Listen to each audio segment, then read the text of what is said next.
Hello, and you're all very welcome along to the latest Champ.ie podcast, Ireland's premier horse racing podcast in association with Boylesports, Gowran Park Racecourse, EJ Menswear and Shamrock Thoroughbreds. As they race up the hill towards the finish, Hart the Herald here on Perry Pass has absolutely bolted up under Paul Townend. On Perry Pass won by wide mark. On the final 150 yards, it's Irish point for Marie National, who's coming with every stride. They're going to the line. Irish point, Marie National on the near side. If you haven't already, be sure to like this video and subscribe to the Champ.ie YouTube channel, as it helps to get horse racing content out there to the wider audience.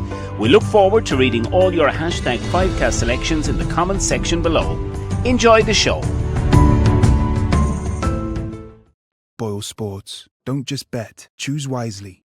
Hello, and you're all very welcome along to the latest edition of Champ.ie, and it is episode 53, and we are looking ahead to Irish Derby weekend at the Curragh, and also we'll be looking at the Northumberland Plate up at Newcastle on Saturday. Big thank you to our sponsors, EJ Menswear, Boylesports, our betting partner, Gowran Park Racecourse, and to Shamrock Thoroughbreds. As always, Barry Doyle joins me on this week's edition of Champ.ie, and we are delighted to have a very special guest on, Mark Fanning, a member of the Boylesports team, and Mark himself does superb work with Boylesports each and every day on the day job. Mark, I'm going to start off with you because I see you're on a real personal journey, and I think it's just fitting to mention that before we start. You're a man no more than myself. You were carrying a bit of condition through for a little while, but you're on some journey, and just tell us a little bit about that.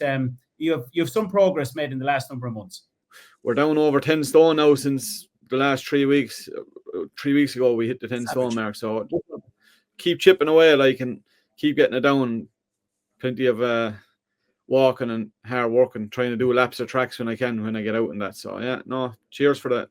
Well done, Marco. And I suppose one other question I'd love to ask you before we kind of kick off. You're a man that visits a lot of the meetings. You were in Royal Ascot. We saw you over there with your good friend Billy Lee. Saw you doing a great interview a couple of weeks ago with Ben Curtis as well, and his big win in America.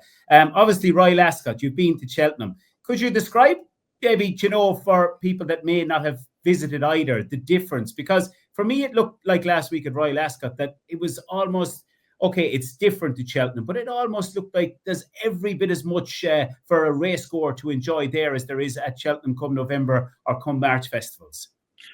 Yeah, Dave, I suppose, first of all, in racing, you have a lot of National Hunt fans, flat fans, and you have somebody like me that just loves it all, really. The high-end racing I really love, and of course, I have a lot of friends in the flat industry and the National Hunt industry, but when you see a flat race at the highest level, and the tactics, the speed, the sound of that, the hooves hitting the ground there on the flat meetings and that, and Barry, you asked me kind of last night in a voice note about, because you have never been to Royal Ascot about it, and I was trying to nearly explain that you can see the positives from both sides of it. I was lucky enough to be in Cheltenham this year and Royal Ascot, so I suppose the weather really, if you like the sunshine or don't like the sunshine, or like the cold or don't like the cold, I suppose.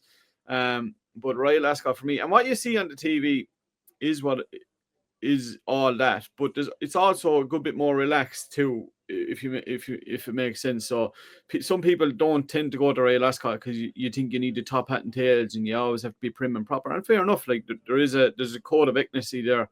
But I was over there just in the 3-piece suit, and to be fair, you get the feel of it, and as warm as it was in spots. And Barry, you said to me last night, Jesus, warm, and still carrying a good bit of timber, and it was warm now. Don't get me wrong, but you figure out, the front of the stand, say where they race from, it's nice and shaded. That's set up that way, and you get to duck in and out, and if it gets too much in that, I suppose it's all about knowing your limit. Yes, well, we are going to look at 5 key races over the course of the weekend. We want you to put in your selections, as we always do, down below. The 5 races for this week, of course, that we're going to look at are the Airlie Stud Stakes. That's a Group 2, 145 at the Curragh on Saturday. The Pretty Polly, that's another Group 1, 3:30 on Saturday. And the 3:30, the Rockingham Handicap, always such an open race on Sunday. And then we look at the Derby, of course, the big one of the weekend, the Irish Derby, and, of course, the Northumberland Plate. Right, lads, let's kick it off, because we get right into the heart of it. And Marcus, you're our very special guest this week. We're going to give you your thoughts on the first race we look at, which is the 145. That is the Airlie Stud Stakes, the Group 2 on Saturday. yeah, look, this is a cracking race, I think. But for me, it depends on what declares here. At the minute, it's all going to revolve around Geraldines' Lady Man. Super impressed with this Starman filly the whole way through the season, and the fact that she missed Royal Ascot to take her, I think they were on about going to the Queen Mary. But watching or listening to Geraldines after the race, the Group 3 Sprint Stakes and Naas, he was kind of more holding her back. He was saying these quotes, that there's plenty of races to be won in Ireland, and this is a cracking pot. Like, I think it's 70 grand to the winner there. To me, I think they all have to beat her at the minute. She looks super impressive for me. The one that could be interesting if she takes her count here, she only ran last week in Ascot, is Ballantina for Donnacha O'Brien.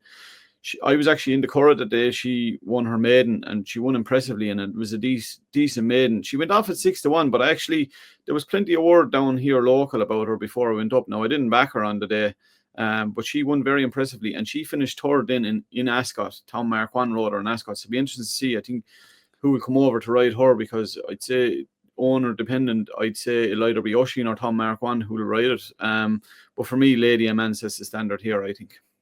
Yeah, that's funny because Barry gave a great positive shout to Valentina as an each-way selection at Ascot last week in the Boylesports studio. And they are the two that Mark have mentioned, Barry.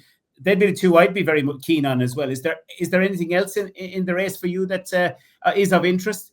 No, I suppose looking at race trends, Ryan Moore's won 7 of the last 10 renewals. It'd be interesting to see two maidens enter up in the race, obviously, for Aidan O'Brien. Beautifully, I thought, as a horse that shaped well, of course, on her first start, finishing third at the Curragh. But like what Mark said, I think if Ballantina rocks up in here, she has to be a big player. I think she's a big challenger to Lady Aman, who I suppose she was. Look, I was up in Dundalk actually when Lady Aman made her debut, and there was big chat about her on course. Stephen Thorne had the fourth in the race, innumerable, and that's got on to run well since. And I think probably her most underwhelming performance of her 3 runs, arguably, the Lady Aman was at Naas last time over the 6 furlongs, and I thought she was really good 2 starts ago on her second start, of course, at the Curragh. That was over the 5 furlongs, and I just get the sense over 6 furlongs, could she be vulnerable to a strong stay in 6 furlong horse who's bred for further, Ballantina? Mark, you mentioned the run at Royal Ascot. I think that's the standout piece of form, the third in the Albany. Big field. She missed the break as well. She didn't miss the break. She was slowly away.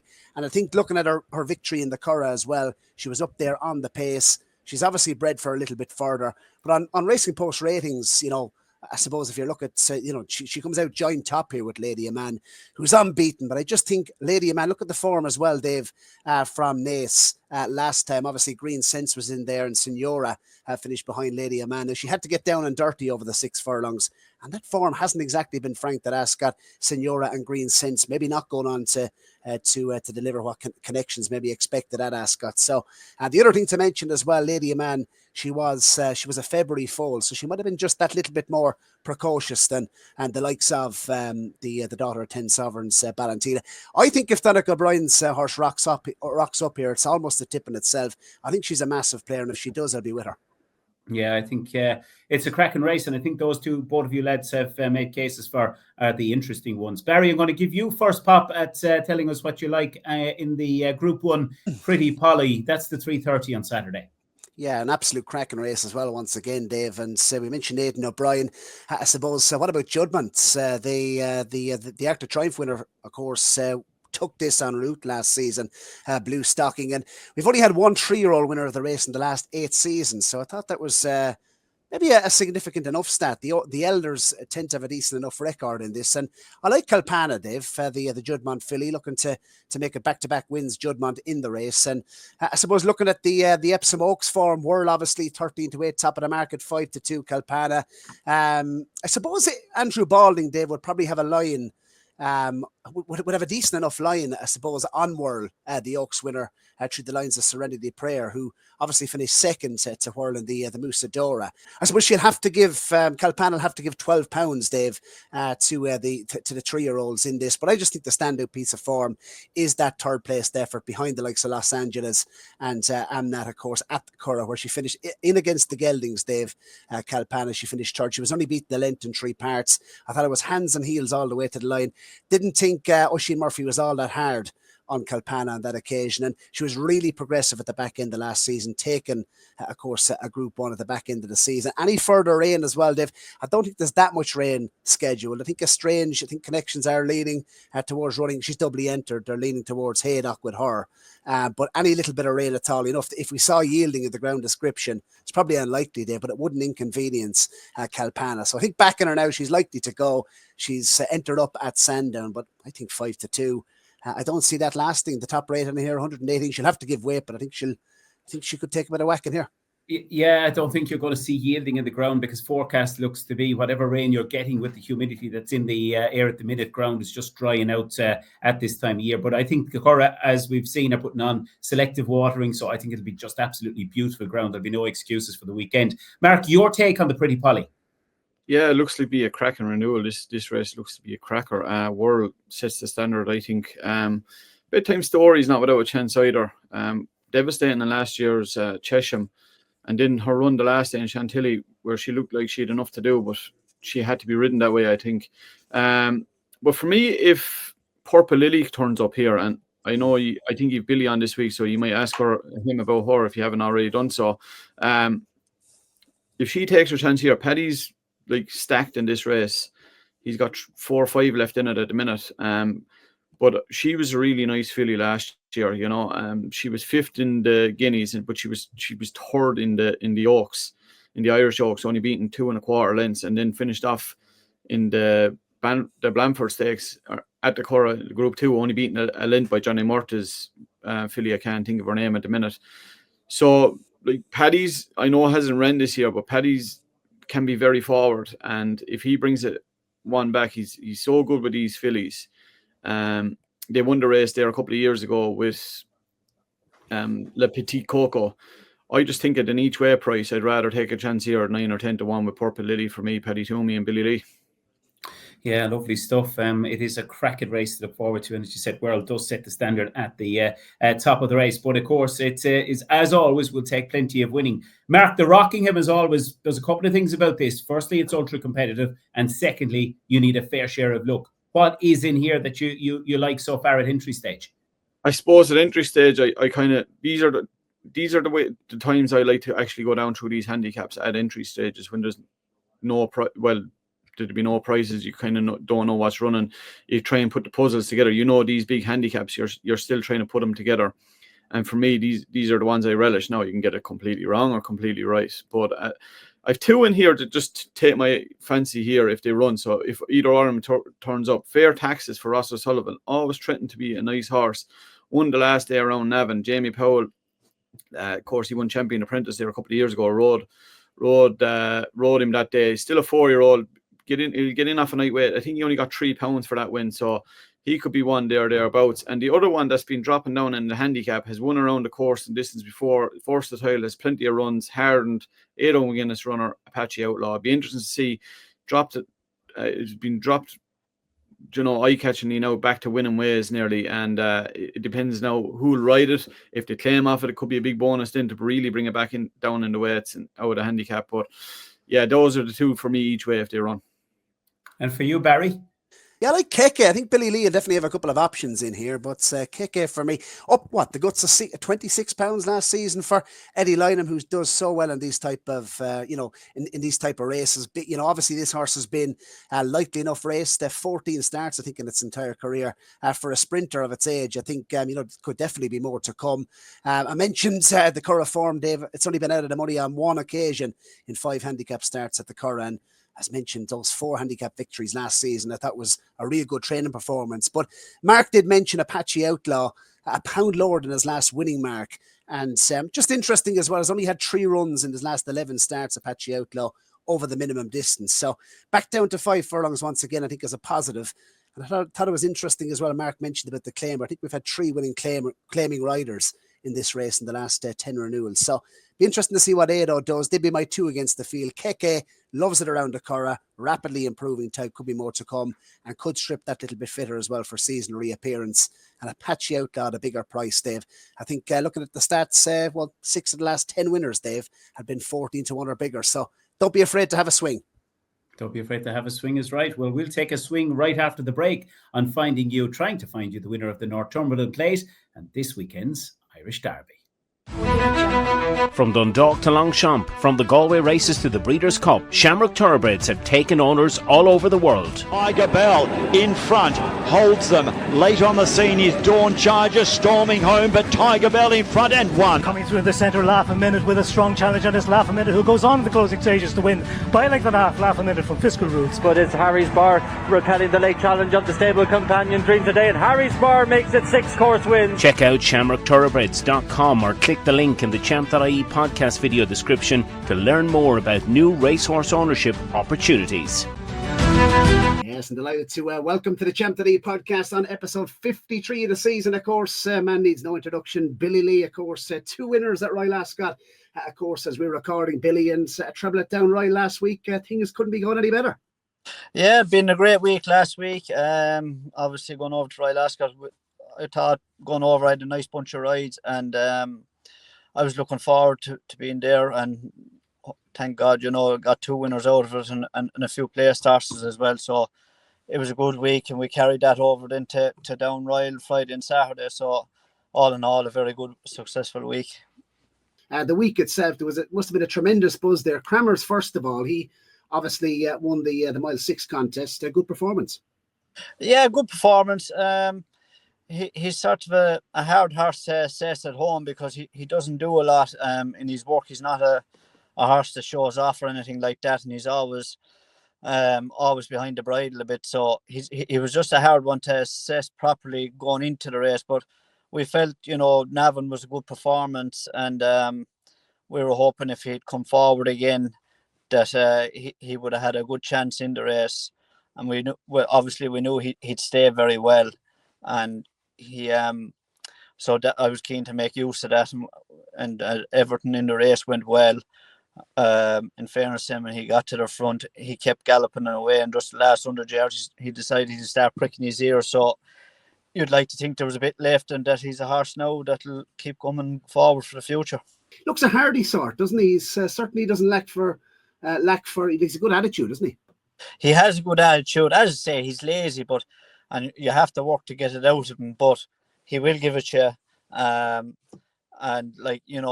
that can only bode well for the future in terms of he's a horse that saves himself as much as he can. So, when he possibly gets a bit stronger in Everton, and he steps up again now, he'll probably have to step up again. Maybe be looking at the Ledger now or something in long term this year.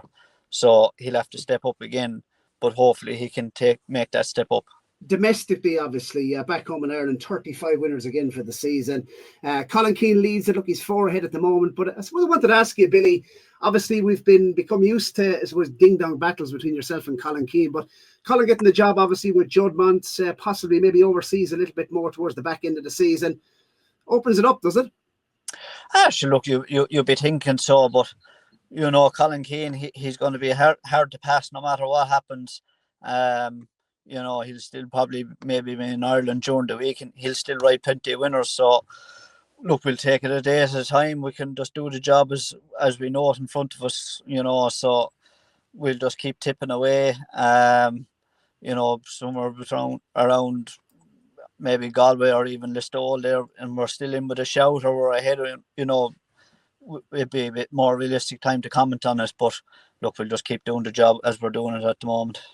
I wanted to ask you about Purple Lily because she impressed me when she, I suppose, broke her maiden up in Galway a couple of seasons ago and ran a big race, of course, in the 1,000 guineas last season. Is she a horse that we probably haven't seen the best of yet, Paddy? Or Billy, I should say. She had a great run the Oaks and she had a great run the Blandford as well. She's just a filly that wants a good dig in the ground. And she just, after maybe the guineas, was lovely ground that day. It was slow ground, and she probably did trips a little bit on the short side after. She just never got her ground after that.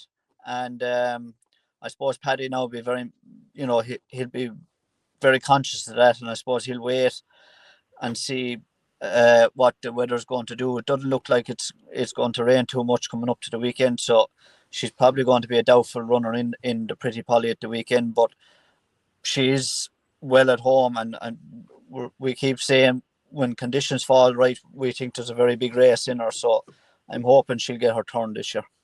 Is there any of the other runners entered in the Pretty Pie that you could see maybe running a big race if they are declared? One Look, obviously Magical Hope, Beechwood in there as well, and Royal Entry all entered along with Catalina Del Carpio. Is that going to back up, do you think, after performing at Ascot? Look, I'd say there'll be one, maybe two declared for it.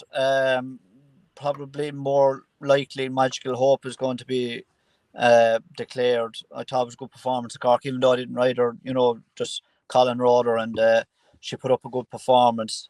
She'll be chasing a bit of Group 1 black type, so it's possible that she might be the only one, but again, it's going to be what way the weather plays. But at the moment, I'd say it's just looking like her. Dreamy Skies was a real eye catcher, of course, when was it running at Listowel last time down in County Kerry. The 145 is the Airlie Stud Stakes. That's a Group 2 entry, Dreamy Skies, in the Mulroy colours on Saturday's card. Yeah, look, she come out of the race really well.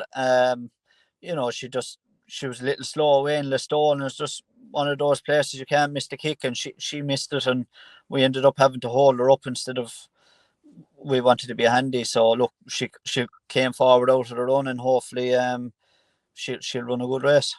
A couple of entries to mention as well over the course of the weekend in Maidens. Phenomenal filly on Friday, and another entry, Naples, the well-named Naples, in the 5:15 on Saturday's card. Yeah, phenomenal filly. She's a lovely big filly by Sioux Nation. She's going to be running, I think, the 7 furlong race. She's a lovely filly, and hopefully she'll take the run, but hopefully come forward and run a good race. And she is a nice filly, and hopefully she's one for the future as well. And Naples ran well over a mile in Limerick.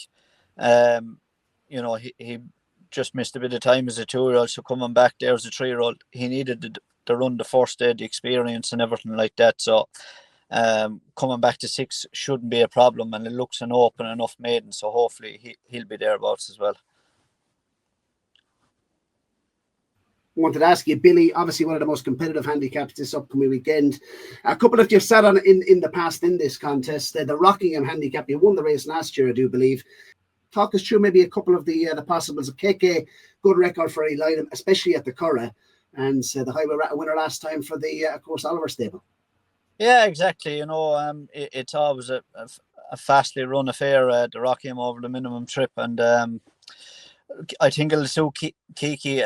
He's just coming into form, I think, and he needed to run the first day when he finished 4th, and the last day he got through. He finished 2nd, but I think a fast run 5 is going to really suit him well, and I'd be hoping that he'll get that, and that he'll show he'll show improvement from the first 2 days.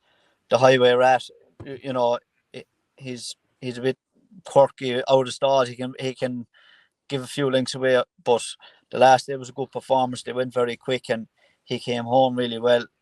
He's ran well in the Curragh before, and you'd be hoping that he'd put up a good performance again. Again, a fast run 5 on good ground that suits him really well. What did you make of the Derby itself? Lambourn at the top of the market, a real good winner, of course, at Epsom, and bidding Billy to become the 8-horse since the millennium, and a good couple of them have been trained by Aidan O'Brien to back up from Epsom and do the Derby double, the Irish Epsom Derby double. Yeah, look, he was very good in Epsom. He looked like he was just lobbing along in front, right behind the bridle, and no better man. He's back to set the fraction in Wayne Lorden. He looks like the horse that they have to beat again. There's a few of them to step up. I think if maybe Jessica Harrington's horse Green Impact gets the 1.5 miles, he'll run a good race. I think he ran well enough in the 1,000 guineas in Newmarket, and back to winning ways when he beat a horse of Paddy's Curragh over 1.1 miles. So if he gets the 1.5 miles, I think he'll be in the first 3. So, but it looks to me like Lambourn is the one to beat again. And tell us this: how did the entry winner compare to the Royal Ascot winner, Sean Lynn? I'd say there must have been some feeling going in against the jump jockeys in that bumper. Of course, Sean Lynn, she was well fancied, and she found plenty, didn't she, at entry? That must have been a good feeling, I suppose, getting the better of some of the jump boys. Look, it's there's no hurdle in front of us, so it's a big help. But No, I should have jumped lads are sound as well. Good crack inside in the weigh room with him, and look, it was a good performance from the mare. She's hardy and that, and you'll be hoping now that she can get her maiden win on the flat. She's had two runs there. A bit disappointing to get beat, but look, there was excuses and that, so hopefully now she would get back to winning way soon enough on the flat. Billy, before we let you go, 2 questions for you, I suppose. Horse you may be most looking forward to riding this upcoming weekend at Derby weekend. Obviously, we're speaking before Dex. Maybe a horse that you're looking forward to riding. And horse, we're on the horizon with Galway as well in just a couple of weeks' time. We got Irish Champions weekend towards the back end of the season. Horse maybe to follow for the rest of the year. So horse this weekend and a horse for the rest of the season. I suppose the horse this weekend, I do think Phenomenal Filly is a lovely filly. Whether, it mightn't happen this weekend, but she's one to keep inside of going forward. And I think maybe even one coming up for Galway, I think if he comes back to form, is a horse called Dunham. He hadn't shown his true self this year, and I think going back to Galway might suit him. He's won around there before, and I think he'd be just one. He's coming down to a mark where he should be competitive in handicaps, and I think he won the 7 furlong at the Ahanura there before with me, and I think if he gets into that off a good mark, he and going back to Galway might reignite his interest. So I think he'd be one to keep aside one for Galway anyway. Yes, welcome back, and great to hear from Billy Lee as well a couple of moments ago. Best of luck to Billy, an absolute gentleman, a man absolutely riding at the top of his game, and it was brilliant to see him on a couple of winners last week at Royal Ascot as well. Top man, top bloke, and it was great to hear from him, Barry, on this week's edition as we build up to the Irish Derby, of course, on Saturday.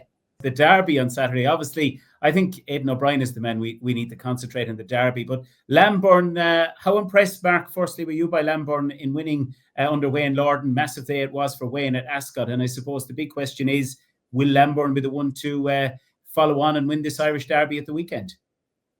Well, I suppose the Lambourn's victory for me were ever much sweeter because I backed him and I was sweetening him for the Derby. Now, when he went out, the first... Thanks for telling us that, Marco.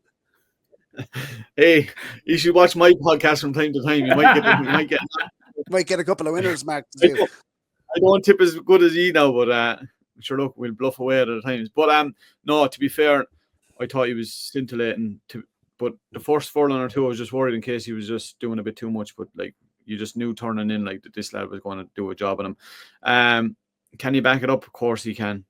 But you've seen sometimes they getting stuffed here too. Not stuffed, but they might have taken a toll on him. I think they all have to beat him. I just think he was so like around Chester. That race it's a good testing race for Epsom, and he blitzed them, didn't he? In Epsom, like there was no hiding spot. Like he just went out, done it the hard way, and really ran him to the ground.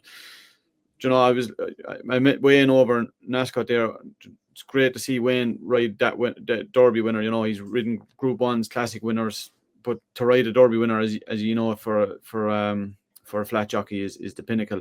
And for him, he's one of the good guys to ride. I was delighted for him. But I think Lambourn will back it up. But I'm not going to tip an 8-11 shot here. I'm going to go with one each way. Green Impact. I think this race will cut up a bit. Like there's 10 left in it at a minute.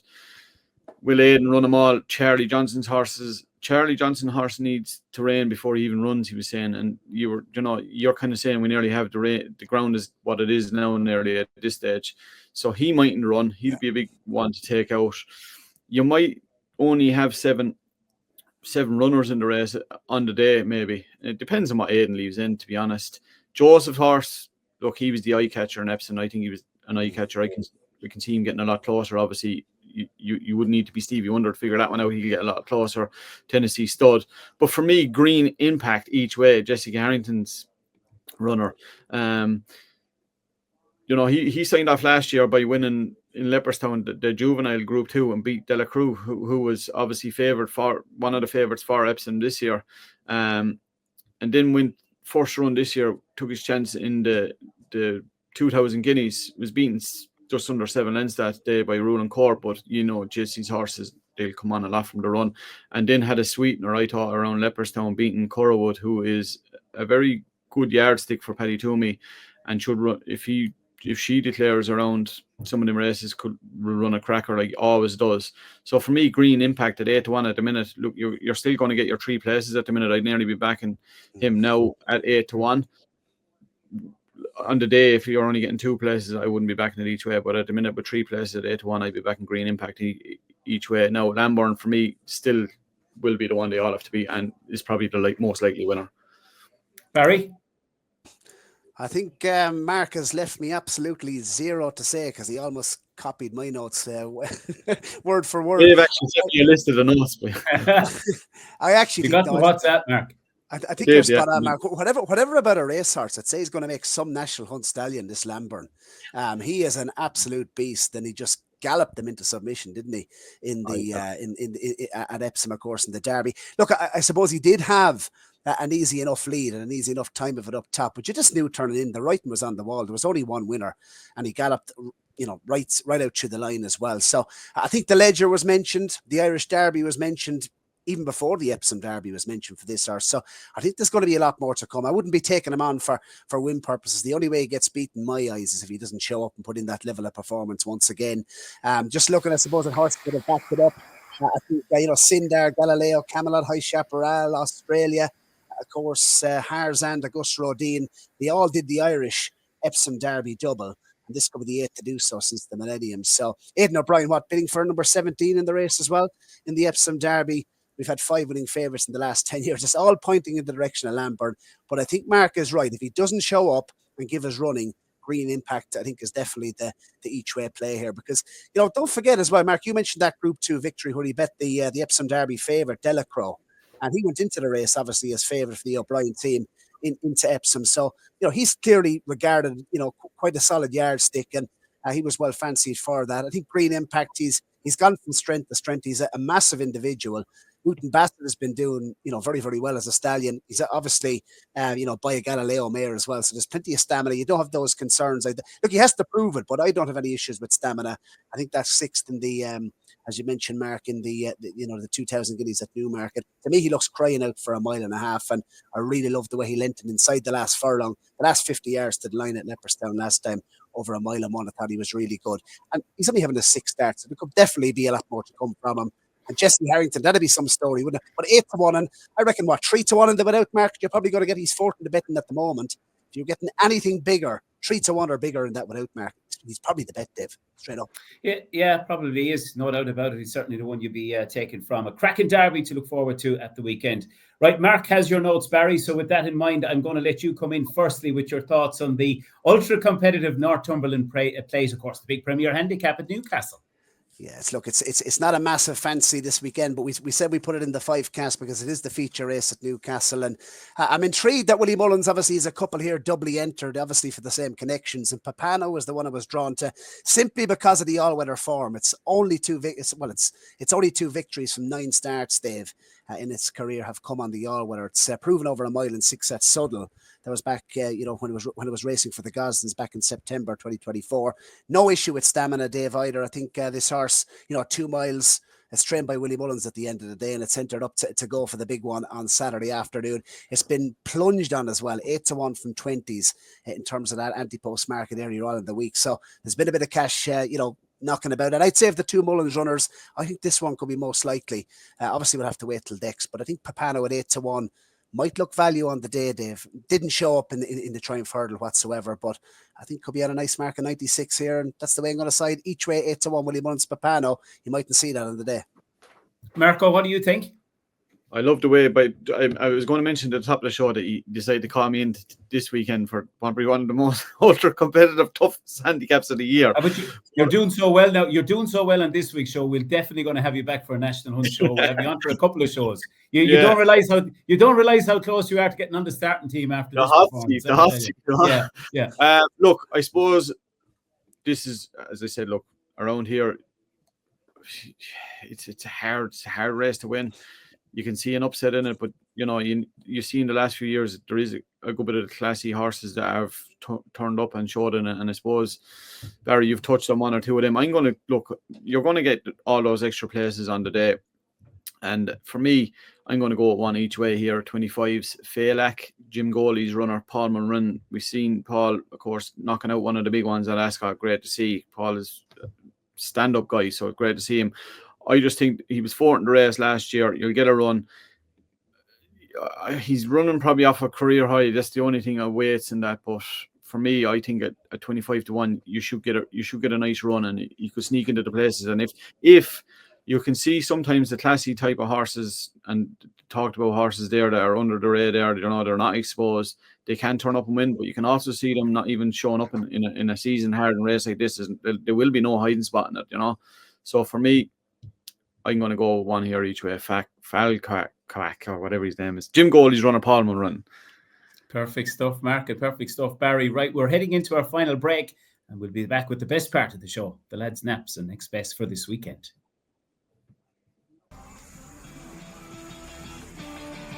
Yes, so hello, Barry Doyle from the Champ.ie podcast, Ireland's Pony Horse Racing podcast. I'm here with my co-host, David Byrnes, and we're here in Sligo Town, David, in EJ Menswear, and EJMenswear.com.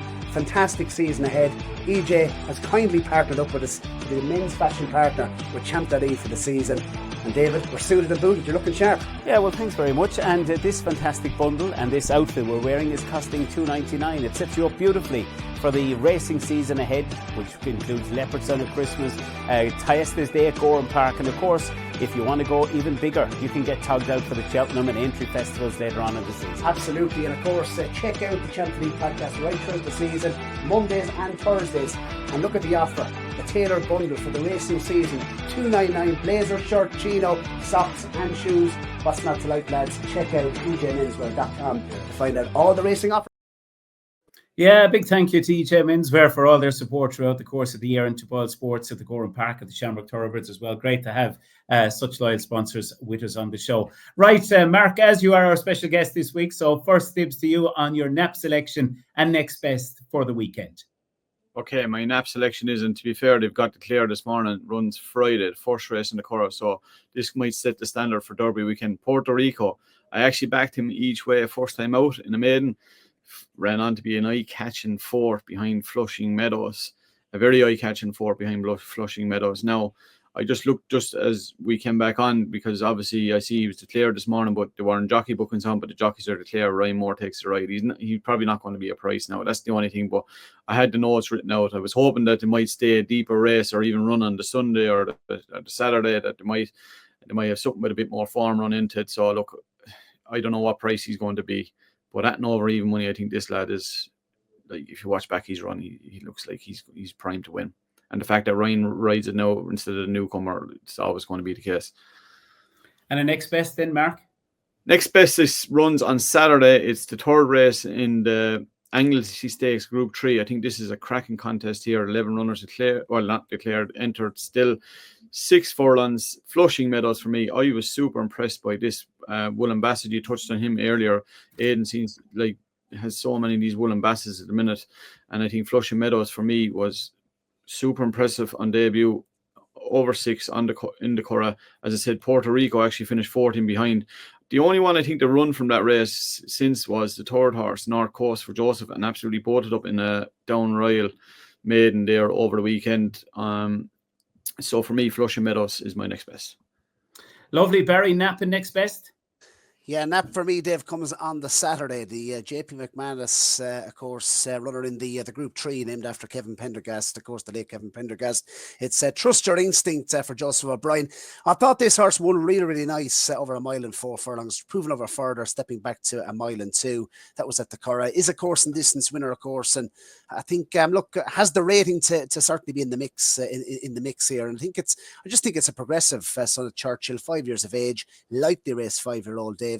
Trust Your Instinct. Just really loved this performance last time. It's only had the 16 starts in its entire career, and I thought that was a career best effort last time, and should be up to landing. It won a listed company at the Curragh last time, and should be up to winning that Group 3, I think, in the 255 of the Curragh. You're probably going to get a decent enough price as well on Trust Your Instinct. And I really like Kalpana, Dave. I think, once again, I think she's the rating to win. She'll have to concede weight to Whirl. But I just wonder, will Andrew Balling's team have a good line on Whirl True, as mentioned, Serenity Prayer. I don't think they're coming here for the fresh air. She's the top rated in here. She's back in against her own sex. And I think obviously Judman took the race last season with Blue Stocky, who went on to win the Arc. I'm not saying this filly's going to do the same, but I really loved how she progressed at the back end of last season. And standout form for me is that good third behind Los Angeles. And of course, I'm not from the Curragh last time. You've stolen my thunder. That's my nap pick of the weekend, Kalpana, and you've said everything that you need to say about her chances. Mark, it was a pleasure to have you on this week's show, and for sure we'll have you back on again. And we're going to let you get back to the piano lessons there in the back, because I have a few tunes to play for the rest of the afternoon. And Barry Doyle, as always, a pleasure. And to you out there, a massive thank you for watching all year long, and hopefully you've enjoyed the latest edition around Irish Derby weekend. From the team here at Champ.ie, have a great week.